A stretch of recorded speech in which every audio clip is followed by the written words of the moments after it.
పిఠాపురం పరిసరాల్లో ఉన్న దేవాలయాల్లో తాటి బుట్టలతో ప్రసాదం ఈ విధంగా ఇది తిరుమలలో జరగాలని ఒక ఆలోచనతో రావడం జరిగింది. ముందుగా పిఠాపురం నియోజకవర్గంలో దీన్ని ఇంప్లిమెంట్ చేద్దాం అని ఆయన చెప్పడం జరిగింది.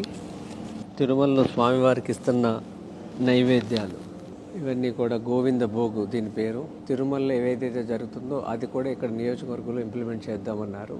అలాగే ఇక్కడ చూస్తున్న ఈ మట్టి వినాయకుడు ఈ ప్రభుత్వం రాగానే మొదటి పండుగ 100 విగ్రహాలని అక్కడున్న యువకులకి ఎక్కువ కాంటెస్ట్ అనేవాడు పెట్టి భక్తి శ్రద్ధలతో నిమజ్జనం చేస్తే పర్యావరణ రహితంగా ఇంతవరకు భారతదేశంలో ఎక్కడలా జరగలేదు.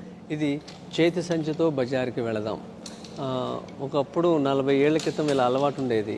పిఠాపురం అనే పేరుతోనే ఈ వస్తువులన్నీ మనం తయారు చేసామనుకోండి, స్థానికంగా వాళ్ళకి ఒక ఆదాయం వస్తుంది. రెండోది అదొక మోడల్గా నిలబడుతుంది. ఈ అవకాశం ఇచ్చిన పవన్ కళ్యాణ్ గారికి మనస్ఫూర్తిగా